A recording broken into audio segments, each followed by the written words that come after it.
Nearly 3 weeks into this war, and Ukraine's president walks freely on the streets of the capital, Kyiv. Volodymyr Zelensky visited staff at a hospital today.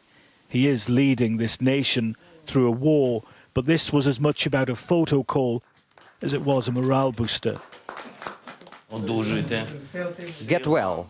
I wish you health. Be strong. Well done, guys.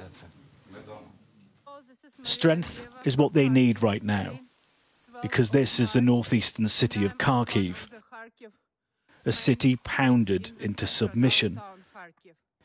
I have seen here on this street. And this is Maria, and she explains how Ukraine's second largest city is now paralyzed. Over there you would see the university building, and it used to be a very lively area. It's hard to imagine how civilians can be attacked. That is, after all, a war crime.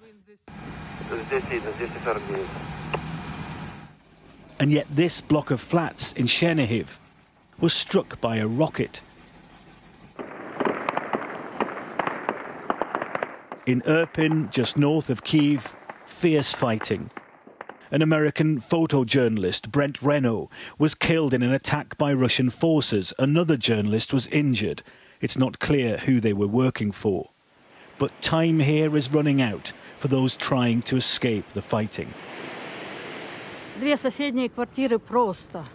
Our building was hit with a missile and 2 apartments next to ours were just smashed. We've got cases of looting. So it's just horrible, very, very horrible.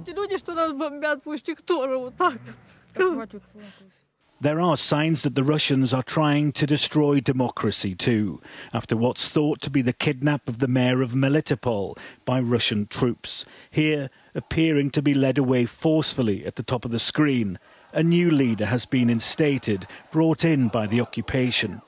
She's pro-Russian. Our main task now is to adapt to the new reality so that we can begin to live in a new way as soon as possible.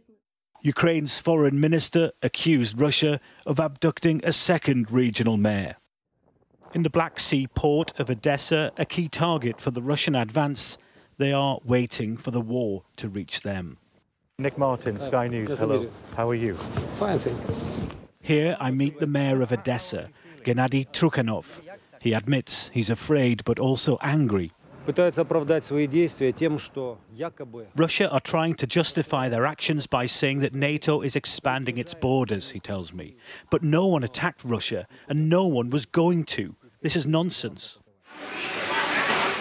At the city's central market, you could be forgiven for thinking this is just another day. The stalls are busy. It feels very much like people are stocking up here, getting in fresh fruit and vegetables, cured meats, because the truth is the air raid sirens have begun to sound, and we've also heard explosions in the distance, and people can't be sure whether this time next week this market will even be open. These refugees are from the bombed city of Mykolaiv, just 100 kilometers from Odessa. They've now made it to the safety of Romania. 2.7 million people have now left Ukraine, and the numbers are rising each day. Nick Martin, Sky News, Odessa.